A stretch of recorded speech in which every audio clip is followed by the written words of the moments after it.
الحمد للہ رب العالمین والصلاة والسلام علی رسولہ الکریم نبینا محمد وعلی آلہ واصحابہ اجمعین اما بعد فاعوذ باللہ من الشیطان الرجیم بسم اللہ الرحمن الرحیم الحمد للہ الذی انزل علی عبدہ الکتاب ولم یجعل لہ عوجا۔ سورۃ الکہف کہ جس کا کچھ اہم موضوعات کا ذکر کل ہو چکا ہے، یہ وہ سورہ مبارکہ ہے جس کو ہر جمعے کو پڑھنے کی تلقین ہے کہ اس سورۃ مبارکہ کو جمعے کے روز پڑھا جائے۔ اس کی پہلی 10 آیات کو جو شخص یاد کر لیتا ہے اور پڑھتا ہے، اللہ ذوالجلال والاکرام اس کو دجال کے فتنے سے محفوظ فرما دے گا۔ بہرحال یہ اہمیت کی حامل سورہ مبارکہ ہے۔ اس کے اندر جیسا کہ ہم نے کل عرض کیا، مشرکین مکہ نے یہود کے اکسانے پر نبی اکرم صلی اللہ علیہ وآلہ وسلم سے 3 سوالات کیے۔ ایک سوال یہ تھا کہ بتائیے اصحاب کہف کا واقعہ اور قصہ کیا ہے۔ یہودیوں کے پاس اس کے متعلق کوئی ہلکی پھلکی معلومات تھیں یا انہوں نے کوئی تھوڑا بہت کہیں سے سن رکھا تھا۔ تو اللہ سبحانہ و تعالی نے سورہ کہف کے اندر بالتفصیل ان کا واقعہ ذکر کر کے پھر نبی اکرم صلی اللہ علیہ وسلم نے اپنی احادیث میں بقیہ کی تفصیلات کو ذکر کر کے تو وضاحت فرما دی اور ان کو ان کے اس سوال کا جواب مل گیا۔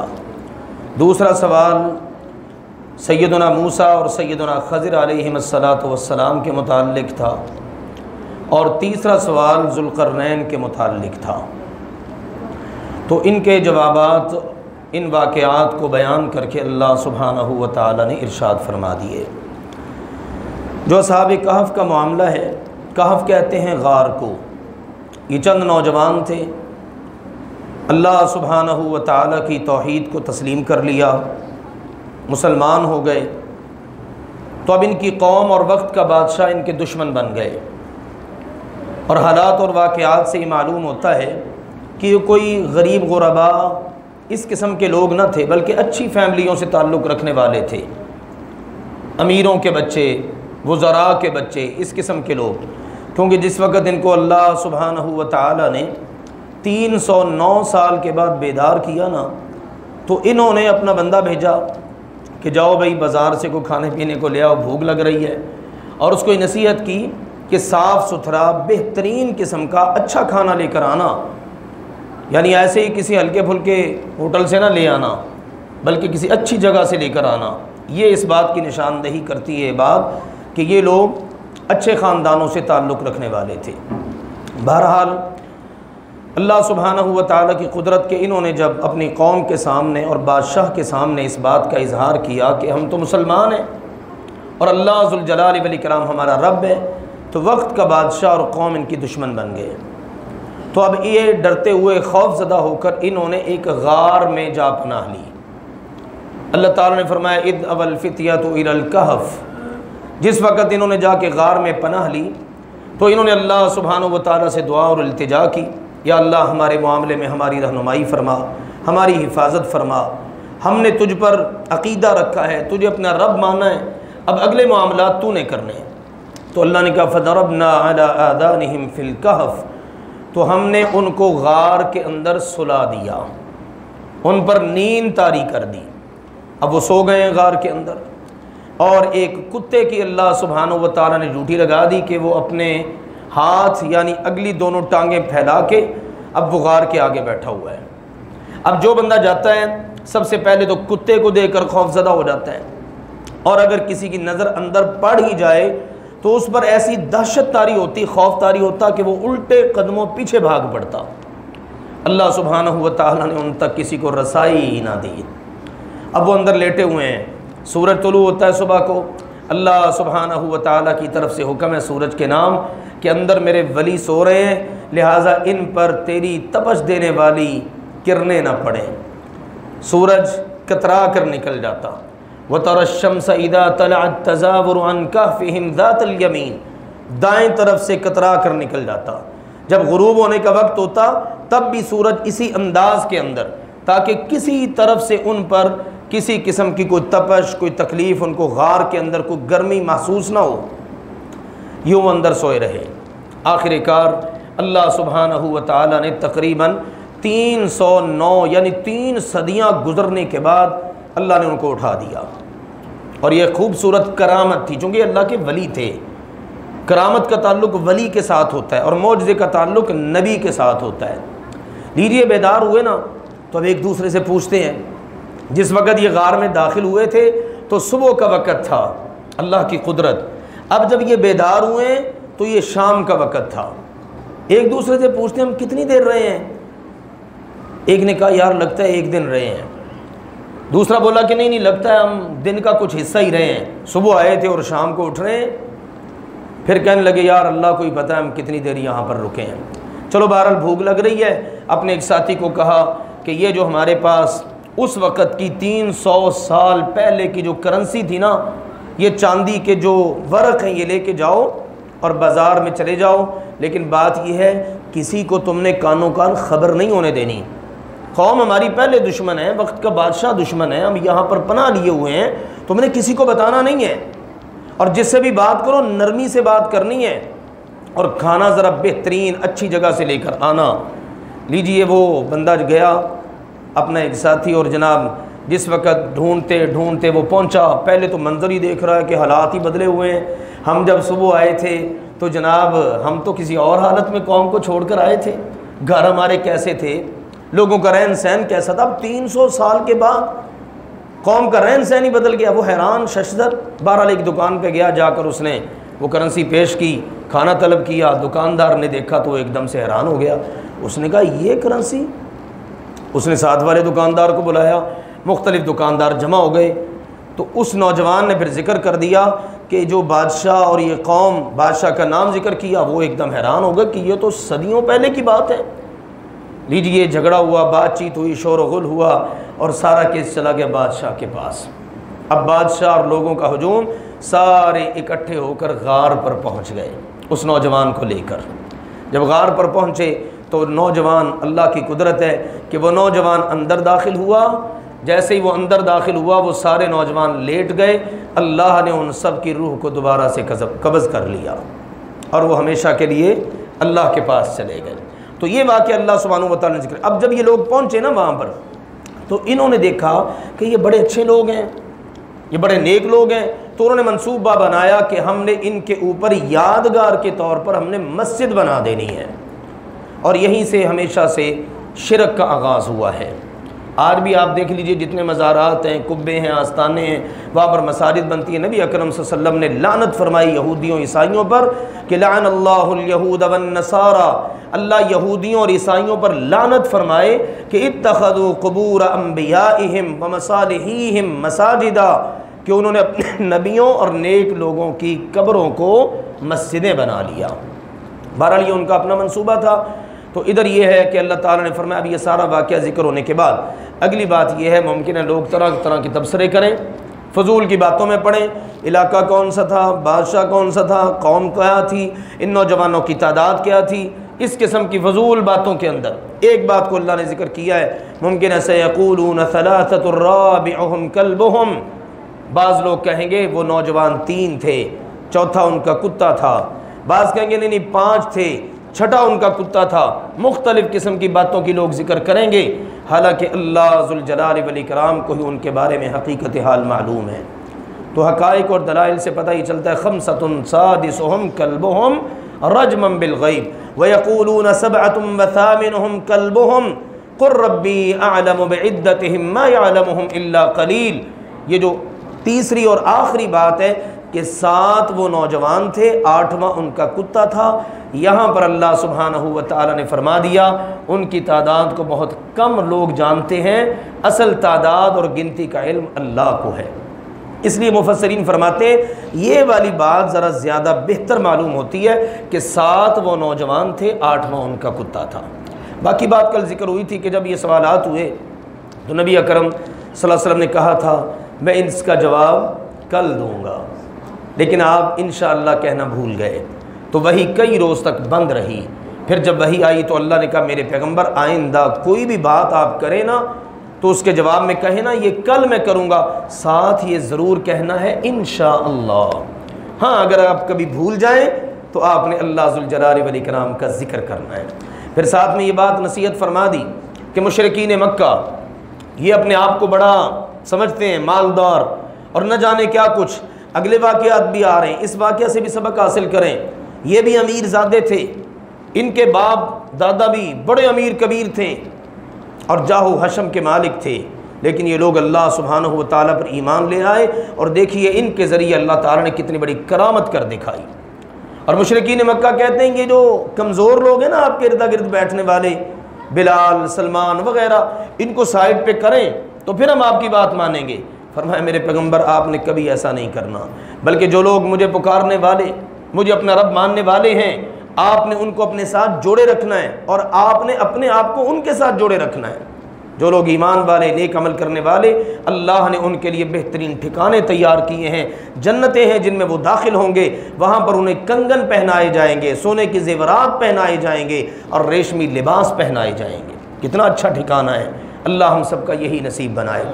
اس کے برعکس کفر کرنے والے لوگ، نافرمان، باغی، ان کا ٹھکانہ بہت برا ہے، پینے کو گرم کھولتا ہوا پانی دیا جائے گا، اور ان کی جو تواضع ہے جہنم کی آگ کے اندر وہ جو ہونی ہے اس کو اللہ تعالیٰ نے کئی مقام پر بیان کیا۔ لوہے کے ہتھوڑے ہوں گے، پینے کے لیے جناب پیپ اور ریشہ اس قسم کا پانی دیا جائے گا، اور یہ بہت ہی برا انجام ہوگا۔ اللہ ایسے انجام سے ہم سب کو اپنی پناہ میں رکھے۔ پھر دوسرا ایک واقعہ ضمناً ذکر ہوا ہے بطور مثال کے۔ دو آدمی تھے، کون تھے کچھ نہیں معلوم، کہاں کے تھے کچھ نہیں، اور ان چیزوں میں پڑھنے کی ضرورت بھی نہیں، جو چیزیں قرآن حدیث میں ذکر نہیں ہوئی ان کے بارے میں وقت ضائع کرنے کی کوئی ضرورت نہیں۔ ایک کافر تھا، ایک مسلمان تھا۔ کافر کو اللہ نے بڑا نواز رکھا تھا، کھجوروں کے باغ، انگوروں کے باغ، پانی کے چشمے چل رہے ہیں، نہریں چل رہی ہیں، اور ارد گرد اللہ تعالیٰ نے کھیتی باڑی کی پوری ایک باڑ لگا رکھی ہے۔ بڑے جناب غرور اور تکبر کے اندر یہ اپنے کھیتوں میں آتا جاتا ہے۔ دوسرا جو مسلمان بھائی ہے اس کو کہتا ہے کہ اللہ کا بھی خیال کیا کر یار، جب جائے نا باغ میں تو اللہ ذوالجلال والاکرام کو بھی یاد کر لیا کر، کہا کر ماشاء اللہ لا قوت الا باللہ، ماشاء اللہ جو اللہ نے چاہا یہ اللہ نے مجھے عطا کر رکھا ہے۔ لیکن وہ بھائی نہ مانا، بلکہ الٹا غرور اور تکبر کے اندر پڑا رہا۔ بھائی اس کو سمجھاتا رہا، کہتا اچھا ٹھیک ہے آج میرے پاس مال نہیں ہے نا تیرے پاس ہے، کیا پتہ ایک وقت آئے اللہ تیرے اس ساری زمینوں کے پانی کو اللہ ضبط کر لے، اللہ تعالیٰ زمین کے نیچے اس کو اتار دے، وہ اس قابل ہی نہ رہے کہ تیری کھیتی باڑی کو وہ پانی لگایا جا سکے۔ کیا پتہ اللہ ذوالجلال والاکرام تیرے ان ہرے بھرے کھیتوں کو کوئی عذاب بھیج کر اللہ ختم کر دے۔ یہ اللہ کے کام ہے سارے کے سارے، اور یہ بھی ممکن ہے اللہ آنے والے وقت میں مجھے تجھ سے بہتر عطا کر دے۔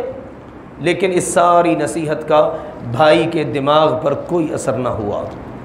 نتیجہ یہ نکلا کہ ایک روز اللہ تعالیٰ کی طرف سے رات کے وقت ایک ہوا تیز آندھی چلی، عذاب آیا، اور سارے کا سارا ہرا بھرا باغ، ساری کھیتیاں، سارا پانی، سب کچھ اللہ سبحانہ و تعالیٰ نے ختم کر کے رکھ دیا۔ تو اب وہ جناب ہاتھ ملتے ہوئے رہ گیا، کہنے لگا کاش میں اپنے بھائی کی بات کو مان لیتا، لیکن اب وقت گزر چکا تھا۔ تو اس واقعہ میں پیغام یہ ہے مشرکین مکہ کے نام کہ تم کافر ہو، تمہارے پاس مال و دولت ہے، کوئی پتہ نہیں آج تمہارے پاس ہے کل تمہارے ہاتھوں سے نکل کر کسی اور کے ہاتھ میں چلی جائے۔ مسلمانوں کو تم بڑا کمزور سمجھتے ہو، کوئی بعید نہیں ہے اللہ سبحانہ و تعالی حالات کو پلٹے اور اسی مکہ کی حکمرانی اللہ مسلمانوں کو عطا کر دے۔ اس کے بعد مزید نصیحتیں ہیں، سیدنا آدم علیہ السلام کا واقعہ، ابلیس کا واقعہ، سجدہ نہیں کیا اور وہ ساری کی ساری صورتحال۔ اس کے بعد پھر اللہ تعالیٰ نے نصیحتیں کی ہیں قرآن پاک کے ذریعے، نبیوں کو رسولوں کو بھیجنے کا مقصد ذکر کیا ہے۔ پھر اس کے بعد دوسرے سوال کا جواب، موسیٰ علیہ السلام اور خضر علیہ السلام۔ واقعہ یہ صحیح بخاری شریف میں نبی اکرم صلی اللہ علیہ وسلم نے بیان کیا، سیدنا ابی بن کعب رضی اللہ عنہ راوی ہیں کہ نبی اکرم صلی اللہ علیہ وسلم نے فرمایا ایک روز نا سیدنا موسیٰ علیہ السلام خطبہ دے رہے ہیں، اپنی قوم کو خطاب کر رہے ہیں۔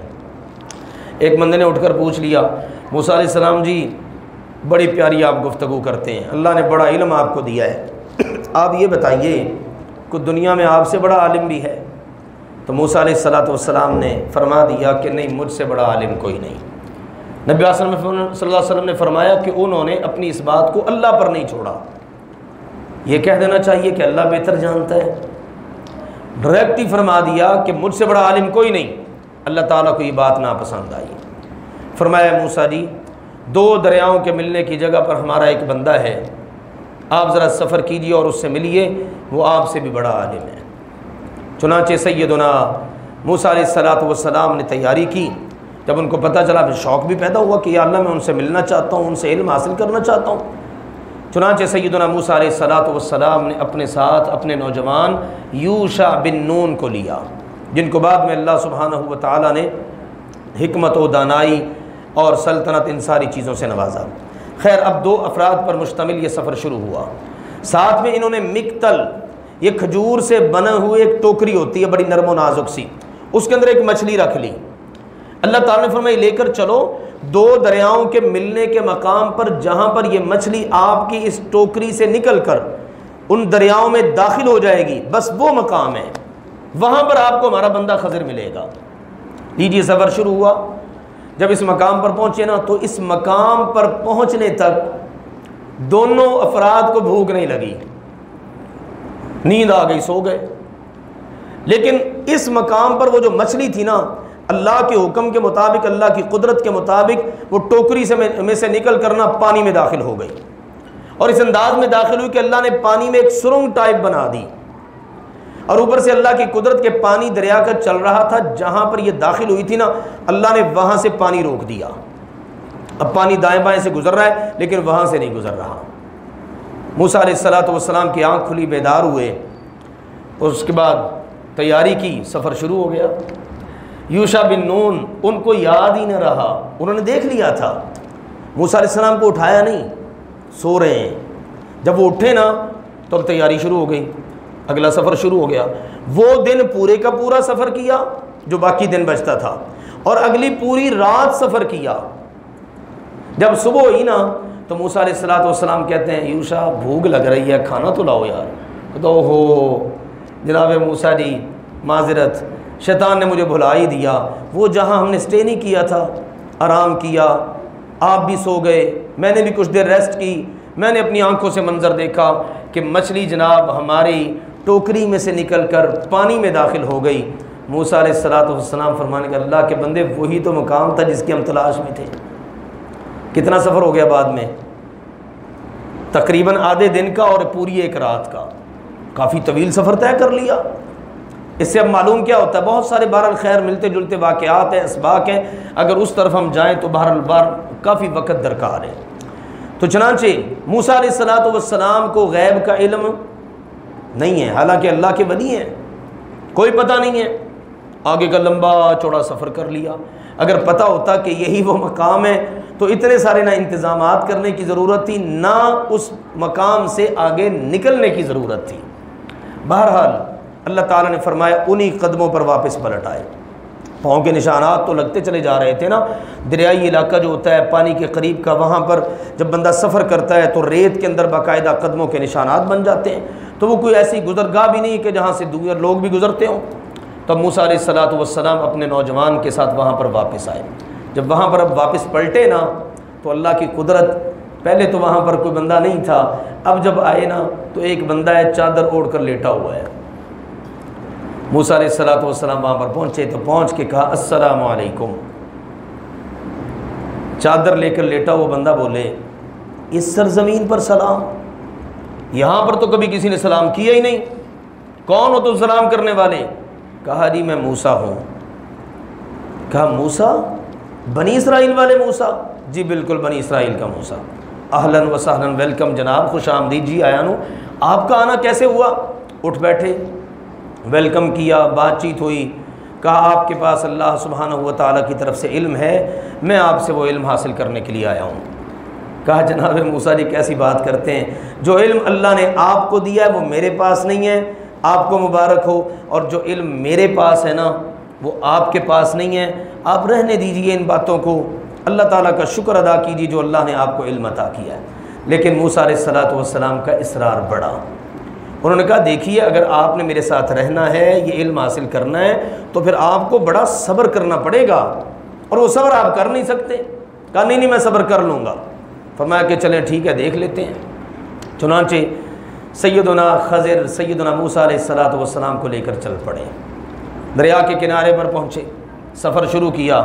وہاں پر کشتیاں تھیں، ان لوگوں نے دیکھا کہ جناب خضر آ گئے، انہوں نے پہچان لیا، انہوں نے کہا جناب آئیے جدھر جانا ہے آپ نے تشریف رکھی ہے کشتی میں۔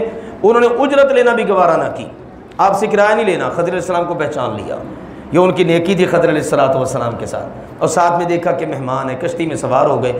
جیسے ہی کشتی میں سوار ہوئے نا تو خضر علیہ السلام نے کشتی کا تختہ جو ہے وہ اکھیڑ ڈالا، اس کو توڑ دیا۔ اس سے نتیجہ کیا نکلا کہ کشتی عیب دار ہو گئی۔ موسیٰ علیہ السلام سے رہا نہ گیا، کہا جناب یہ آپ نے کیا کر دیا؟ انہوں نے ہمارے ساتھ نیکی کی، کشتی میں بیٹھنے کا کرایہ تک نہیں لیا، اور آپ نے ان کی کشتی توڑ ڈالی، اور اب ڈوبنے کا بھی خطرہ ہے۔ سیدنا خضر علیہ السلام کہنے لگے اے موسیٰ جی میں نے کہا تھا نا کہ آپ صبر نہیں کر سکیں گے، جو علم آپ کے پاس ہے وہ میرے پاس نہیں، جو میرے پاس ہے وہ آپ کے پاس نہیں۔ مختصر تنبیہ فرمائی نبی اکرم صلی اللہ علیہ وسلم نے، فرمائی یہ پہلی مسٹیک تھی موسیٰ علیہ السلام کی طرف سے، لیکن خضر علیہ السلام نے اس پر ان کو ہلکی سی تنبیہ فرما دی، یاد دہانی کرا دی کہ جس وقت ہم نے چلنا تھا، سفر شروع کرنا تھا، تو ہماری آپس میں بات چیت کیا ہوئی تھی، آپ بھول بھی گئے اتنی جلدی۔ اس کے بعد کشتی کا سفر جاری ہے۔ اللہ کے نبی صلی اللہ علیہ وسلم نے فرمایا سفر کرتے کرتے نا کشتی کے تختے پر آ کر ایک چڑیا بیٹھ گئی، اس چڑیا نے پانی کے اندر منہ ڈالا اور وہاں سے پانی پی لیا۔ خضر علیہ السلام فرمانے لگے موسیٰ جی منظر ملاحظہ کیا ہے؟ جی بالکل۔ فرمایا جتنا علم آپ کے پاس ہے، جتنا علم میرے پاس ہے، اللہ سبحانہ و تعالیٰ کے علم کے مقابلے میں وہ اتنا سا بھی نہیں ہے جتنا اس چڑیا نے اپنے منہ میں دریا کا پانی لیا ہے۔ سبحان اللہ، اللہ تعالیٰ کا علم کس قدر زیادہ ہے۔ جناب خضر علیہ السلام کا علم اور جناب موسیٰ علیہ السلام کا علم اللہ کے مقابلے میں اتنا سا بھی نہیں ہے۔ ذرا آپ تصور کیجئے، اور کہاں پر آج کا مسلمان کھڑا ہے، طرح طرح کی باتیں کرتا ہے، اللہ کے ولیوں کو کون کون سے مقامات پر منصبوں پر فائز کر دیتا ہے۔ بہرحال کشتی سے اترے تو آگے گئے، آگے دیکھا کہ ایک لڑکا ہے، بچہ ہے جناب، وہ پھر رہا ہے، کھیل رہا ہے لڑکوں کے ساتھ، بچوں کے ساتھ۔ خضر علیہ السلام آگے بڑھے، اس کو پکڑا اور اس کا سر جو ہے وہ اس کے وجود سے الگ کر دیا، بچے کو قتل کر دیا۔ موسیٰ علیہ السلام سے پھر نہ رہا گیا، پھر سوال کر لیا کہ جناب آپ نے یہ کیا کیا، ایک جان کا ناحق قتل کر دیا۔ کہا موسیٰ جی میں نے آپ کو کہا تھا کہ آپ صبر نہیں کر سکیں گے، آپ نے پھر وہی کام کیا۔ بہرحال آپ صبر کریں اگر صبر کر سکتے ہیں، اگر اس کے بعد کوئی معاملہ ہوا نا پھر ہمارا وہ آخری فائنل معاملہ ہوگا۔ موسیٰ علیہ السلام نے بھی قبول کر لیا کہ جناب ٹھیک ہے میں معذرت چاہتا ہوں، غلطی ہو گئی، مجھے صبر کر لینا چاہیے تھا، اگر میں نے تیسری بار کیا نا تو پھر جناب ٹھیک ہے آپ کا حق بنتا ہے کہ آپ مجھے چھٹی کروا دیجئے۔ چنانچہ چلنا شروع ہو گئے، آگے بستی میں پہنچے، بستی میں پہنچے جا کے کہا ہمیں بھوک لگ رہی ہے، کھانا وانا ہی کھلا دو۔ بستی کے لوگوں نے، قوم کے لوگوں نے انکار کر دیا کہ جناب ہم کسی مہمان کی کوئی مہمان نوازی نہیں کرتے، یہ ہماری روایات ہی نہیں ہے۔ سیدنا خضر علیہ السلام نے دیکھا کہ اس بستی کے اندر ایک گھر ہے، اس گھر کی جو دیوار ہے نا وہ بس بالکل ایسے جیسے گرنے کے قریب ہے۔ ساتھ جوڑا موسیٰ علیہ السلام کو اور لوگوں کو، اور دیوار کو انہوں نے سیدھا کر دیا۔ پھر موسیٰ علیہ السلام نے اعتراض کر دیا کہ جناب یہ آپ نے کیا کیا ہے، قوم ہمارے ساتھ یہ سلوک کر رہی ہے، کھانا تک دینے کے لیے تیار نہیں ہے اور آپ یہ نیکی کر رہے ہیں۔ کہا موسیٰ جی ھذا فراق بینی و بینک، بس یہ وقت آ گیا ہے آپ کا اور میری جدائی کا، یہ آخری اور فائنل بات ہے، لیکن جدا ہونے سے پہلے میں آپ کو تینوں واقعات کی حکمتیں بتا دوں گا۔ وہ جو میں نے کشتی عیبدار کی تھی نا وہ اس لیے کی تھی کہ بادشاہ جو اس ایریے کا ہے نا وہ بڑا ظالم قسم کا ہے، ملاحوں کی کشتیوں کو غصباً ظلماً ہتھیا لیتا ہے۔ تو یہ بچے چونکہ بیچارے یتیم تھے، محنت مشقت کرتے تھے، ان کے سر پہ کسی کا سایہ نہیں ہے، تو میں نے کہا ان کی کشتی کو عیبدار کر دیتے ہیں، بادشاہ جب دیکھے گا کہ ان کی کشتی کے اندر نقص ہے تو وہ اس کشتی کو لینے کے لیے تیار ہی نہیں ہوگا۔ یہ تھی وہ حکمت جس کے تحت میں نے یہ عمل کیا ہے۔ بچے کو میں نے قتل کر دیا، بچے کے والدین نیک تھے، مومن تھے، یہ بچہ جو ہے مستقبل کے اندر بڑا شرارتی قسم کا ہے، اس نے ظالم اور سفاک بننا تھا، اپنے ماں باپ کو آزمائش میں ڈالنا تھا۔ آپ کے رب کی طرف سے یہ فیصلہ آ گیا کہ ابھی اس بچے کی روح قبض کر لی جائے تاکہ ان مومن دو افراد میاں بیوی اس کے ماں باپ کو اس سے کسی قسم کی تکلیف نہ ہو اور یہ مستقبل میں ان کے لیے آزمائش نہ بنے۔ اس حکمت کے پیش نظر یہ معاملہ کیا گیا۔ تیسرا معاملہ جو دیوار ہم نے بنائی ہے، اس دیوار کے بنانے میں حکمت یہ تھی، وہ 2 یتیم بچوں کی دیوار تھی۔ ان کا باپ چتانا وہ بڑا نیک تھا، وہ فوت ہو گیا۔ اب اس دیوار کے نیچے اس کا مدفون خزانہ تھا، ممکن ہے دیوار گر جاتی، وہ قوم جس نے ہماری مہمان نوازی کوئی نہیں کی، وہ جناب اس دیوار کے نیچے سے یتیموں کا مال بھی ہتھیا لیتی۔ اللہ کا یہ فیصلہ تھا یہ دونوں بچے بالغ ہوں اور بڑے ہو کر اپنا خزانہ خود اپنے ہاتھوں سے نکالیں اور اپنی زندگی کی ضروریات کو پورا کریں۔ یہ ہیں وہ حکمتیں جس کے تحت یہ سارا کام کیا گیا۔ اور جناب موسیٰ جی کوئی کام میں نے اپنی طرف سے نہیں کیا، جو کیا ہے اللہ کے حکم سے ہی کیا ہے۔ یہ اس بات کی دلیل ہے کہ خضر علیہ السلام بھی اللہ کے نبی تھے، وہ بھی اللہ کے نبی تھے۔ بہرحال سیدنا موسیٰ علیہ السلام کو یہ سارا بتا دیا اور اس کے بعد کہا جناب حجت پوری ہو گئی ہے، کام تمام ہو گیا ہے، فیصلہ اللہ کی طرف سے ہو گیا ہے، اب آپ کی اور ہماری جدائی کا وقت آ چکا ہے۔ بہرحال جو کچھ یہ کیا گیا وہ سارے کا سارا اللہ کے حکم سے کیا گیا۔ آپ اللہ کی وحی کے پابند ہیں تو میں بھی اللہ کی وحی کا پابند ہوں۔ تو نبی اکرم صلی اللہ علیہ وسلم نے یہ واقعہ اپنی احادیث میں بھی بیان فرما دیا، قرآن نے اس کو ذکر کر دیا۔ یہ واقعہ ہے سیدنا موسیٰ اور سیدنا خضر علیہ السلام کا۔ تیسرا واقعہ ذوالقرنین کا۔ قرن کہتے ہیں سینگ کو، ذوالقرنین بادشاہ ہے، اس کا لقب ہے۔ تو اہل علم نے اس کے حوالے سے لمبی چوڑی بحثیں بہرحال ذکر کی ہیں۔ مختصر بات یہ ہے کہ مغرب اور مشرق پر یعنی دنیا کے دونوں کناروں پر اس اللہ کے بندے کی حکومت تھی۔ اللہ کا نیک آدمی تھا اور اللہ تعالیٰ نے جو سلطنت جو حکومت ان کو عطا کر رکھی تھی اس کی بنیاد پر انہوں نے اپنی ساری سلطنت کے اندر جہاد فی سبیل اللہ کرتے ہوئے اللہ کے کلمہ کو نافذ کر دیا تھا۔ چنانچہ ایک وقت نکلے فتوحات کرتے ہوئے، اپنی فوج سارا سامان اسلحہ ہر چیز لے کر اور مغرب تک پہنچے۔ وہاں پر جو قوم آباد تھی ان سے بات چیت ہوئی اور انہوں نے جناب ان کو ویلکم کیا۔ جناب ذوالقرنین جس وقت وہاں پر پہنچے تو ان کو یہ محسوس ہو رہا تھا کہ جیسے سورج جو ہے نا وہ بالکل کیچڑ کے اندر غروب ہو رہا ہے، دکھائی یہ دے رہا تھا، لیکن یہ بالکل اینڈ نہیں تھا۔ اللہ سبحانہ و تعالیٰ کی کائنات تو بہت وسیع ہے، لیکن دیکھنے والے کو اندازہ یہ ہو رہا تھا۔ ہم بھی جب سفر کرتے ہیں بعض اوقات لمبا ہمیں دور تک نظر آتا ہے، سورج غروب ہونے کا وقت ہو تو ہمیں محسوس ہوتا ہے کہ پتہ نہیں سورج کہاں پر کسی ایسے ایریے میں غروب ہو رہا ہے کہ جہاں پر ہماری نگاہوں کا اینڈ ہو رہا ہے نا، تو ہمیں محسوس یہ ہو رہا ہے جیسے بالکل یہ انتہا ہے، جبکہ وہ انتہا نہیں ہوتی۔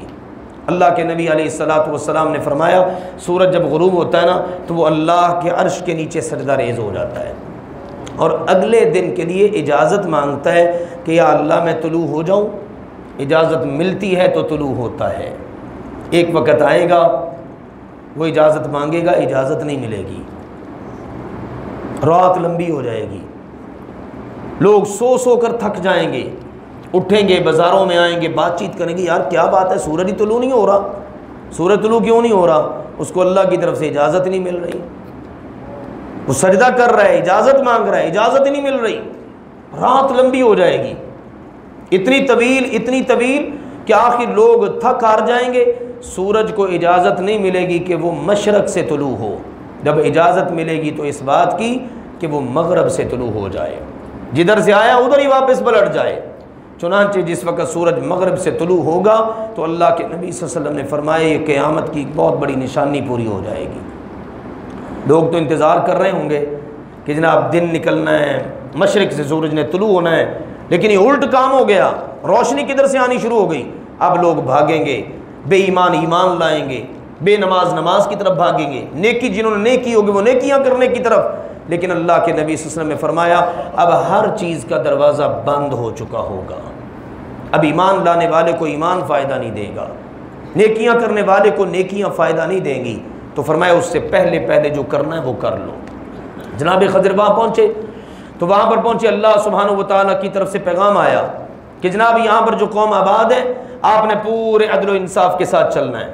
انہوں نے اپنی سلطنت کو مستحکم کرنے کے لیے ان میں قانون بنا دیا، بھئی جو عدل و انصاف کے ساتھ چلے گا ہم اس کے ساتھ نیکی کریں گے، ظلم نہیں کرنا، کسی کی حق تلفی نہیں کرنی، زمین میں فساد نہیں کرنا، جو ظلم کرے گا ہم اس کو سزا دیں گے۔ پھر اس کے بعد وہاں سے رخصت ہوئے اور پہنچے زمین کے مشرق کے اندر۔ اللہ تعالیٰ نے کتنے اسباب و وسائل عطا کر رکھے ہوں گے، اور کتنی پرانی یہ باتیں ہیں، گویا کہ آج کی ترقی اپنی جگہ پر، لیکن اس وقت کے بھی اللہ تعالیٰ نے جو وسائل عطا کر رکھے تھے اپنی رحمت کے ساتھ بعض مسلم حکمرانوں کو، وہ کوئی کم نہیں تھے، چنانچہ وہاں پر پہنچے، وہاں پر بھی اسی طرح کی اصلاحات فرمائیں۔ گویا کہ مشرق سے لے کر مغرب تک ذوالقرنین نے اپنی پوری سلطنت کے اندر امن قائم کر رکھا تھا۔ اللہ تعالیٰ نے فرمایا پھر ایسی جگہ پر پہنچے جہاں پر 2 پہاڑ تھے طویل و عریض، اور وہاں پر ایک قوم آباد تھی، لیکن جناب ذوالقرنین کو ان کی بولی سمجھ نہیں آتی تھی، اور ان کو ذوالقرنین کی بولی سمجھ نہیں آتی تھی۔ ترجمان کا سہارا لیا، قوم کے حالات، مسائل اور ساری ضروریات ان سے جناب آگاہی حاصل کی۔ قوم نے کہا جناب ہمارا سب سے بڑا مسئلہ یہ ہے، ان پہاڑوں کے پیچھے ایک قوم آباد ہے، ان یاجوج و ماجوج، وہ ہیں یاجوج اور ماجوج، وہ ہمیں دن رات بڑا تنگ کرتے ہیں، آتے ہیں قتل و غارت گری کر کے چلے جاتے ہیں، ہمارے جانور اٹھا لیتے ہیں، ہم عجیب مصیبت میں پڑے ہوئے ہیں۔ جناب ذوالقرنین نے کہا کہ چلو ٹھیک ہے، اس کا بھی بندوبست کرتے ہیں، میں ان کے اور تمہارے درمیان ایک مضبوط دیوار قائم کر دیتا ہوں۔ وہ انہوں نے بڑی بہترین مضبوط دیوار لوہے کے تختوں کی سیسا پلائی ہوئی وہ تعمیر کر دی، لیکن ساتھ میں یہ بتا دیا کہ یہ میرے رب کے حکم کے ساتھ جب تک اللہ کا حکم ہوگا نا یہ قائم رہے گی، اور جب اللہ کا فیصلہ آئے گا نا یہ ختم ہو جائے گی۔ اب نبی اکرم صلی اللہ علیہ وسلم نے فرمایا وہ جو یاجوج اور ماجوج ہے نا، وہ اس دیوار کو روزانہ آ کر توڑنے کی کوشش کرتے ہیں، صبح سے شام تک محنت کرتے رہتے ہیں۔ شام کو جس وقت وہ جانے لگتے ہیں نا، صرف تھوڑی سی دیوار کے اندر وہ سوراخ کرنے میں کامیاب ہوتے ہیں۔ شام کو کہتے ہیں کہ چلو چلتے ہیں، شام ہو گئی ہے، اب کل آ کے دوبارہ کام کریں گے۔ جب دوبارہ آتے ہیں نا اگلے دن صبح کو، تو اللہ تعالیٰ وہ سوراخ دوبارہ سے بند کر دیتا ہے، ان کو دوبارہ محنت کرنی پڑ جاتی ہے۔ تو یوں بیت جاتا ہے وقت، لیکن قرب قیامت جس وقت وہ اس دیوار کو توڑیں گے نا، سوراخ کر کے جائیں گے، اب وہ کہیں گے چلو چلتے ہیں، کل انشاءاللہ دوبارہ آ کے کام کریں گے۔ اللہ تعالیٰ کی قدرت، وہ کام وہیں پر رکا رہے گا، اگلے دن آئیں گے وہ کام کریں گے، مزید کام ہو جائے گا، آخر کار کئی دنوں کے کام کے بعد وہ اس دیوار کو توڑنے میں کامیاب ہو جائیں گے۔ یہ بھی ایک نشانی ہوگی قیامت کی، جس وقت وہ دیوار کو توڑنے میں کامیاب ہو جائیں گے، آ جائیں گے، اب زمین کے اندر فساد مچائیں گے اور زمین کے اندر خون خرابہ کریں گے، جو سامنے آئے گا اس کو قتل کر ڈالیں گے۔ آخر کار اپنے تئیں یہ سمجھیں گے زمین کے اندر جو بھی تھا ہم نے سب کو ختم کر دیا، یہ سمجھیں گے، قتل اتنا کریں گے، فساد اتنا مچائیں گے، اور اس کے بعد وہ آسمان کی طرف متوجہ ہوں گے، اپنے تیر یا اپنی گولیاں، اپنا اسلحہ جو بھی اس وقت کا ہوگا آسمان کی طرف چلائیں گے۔ اللہ کی قدرت، آسمان سے جب ان کے تیر واپس آئیں گے نا تو وہ خون آلود ہو کر واپس آئیں گے، وہ کہیں گے لو ہم نے زمین والوں کا بھی خاتمہ کر دیا، آسمان والوں کا بھی خاتمہ کر دیا۔ اس قدر فسادی قسم کے لوگ ہوں گے، لیکن اللہ کے نبی علیہ الصلاۃ والسلام نے فرمایا اللہ سبحانہ و تعالیٰ کے بارے میں جب وہ اس قسم کی بات کریں گے نا، پھر اللہ ذوالجلال والاکرام ان پر اپنا عذاب بھیجے گا۔ عذاب یہ ہوگا کہ ان کی گردن کے اوپر ایک پھوڑا نکلے گا، ہر ایک کے اوپر، بعض کہتے ہیں طاعون کا پھوڑا ہوگا یا جو بھی، یہ اللہ کی طرف سے عذاب ہوگا، اس کے نتیجے میں وہ سارے کے سارے ہلاک ہو جائیں گے۔ پھر اللہ سبحانہ و تعالیٰ پرندے بھیجے گا، وہ آ کر ان کے وجود کو نوچیں گے اور باقاعدہ ان کے وجود اٹھا اٹھا کر وہ جناب پانی میں پھینک دیں گے، اور یوں اللہ سبحانہ و تعالیٰ ان سے اپنی زمین کو صاف کر دے گا۔ اور یہ وہ وقت ہوگا کہ جس وقت یاجوج اور ماجوج ان کا ظہور ہوگا، اور اس کے ساتھ قیامت کی علامات میں سے ایک بہت بڑی علامت واضح ہو جائے گی۔ پھر آخری رکوع ہے، اس کے اندر اللہ نے قیامت کے حالات ذکر کر دیے، ایک طرف کافر ہوں گے، دوسری طرف مومن ہوں گے، مومن کامیاب و کامران ہیں، اور کافر جو مرضی بھی کر لیں، جتنی ترقی بھی کر لیں، ناکامی ان کا مقدر ہے۔ تو یہ ہے سورۃ الکہف، جس کے اندر یہ بعض حالات اور واقعات اللہ ذوالجلال والاکرام نے ارشاد فرمائے۔ جناب ذوالقرنین کا یہ آخری واقعہ ہے۔ اللہ ذوالجلال والاکرام قرآن پاک سے جس مقصد کے لیے واقعات ذکر ہوئے ہیں ہمیں اس مقصد کو حاصل کرنے کی توفیق عطا فرمائے۔ وآخر دعوانا ان الحمد للہ رب العالمین۔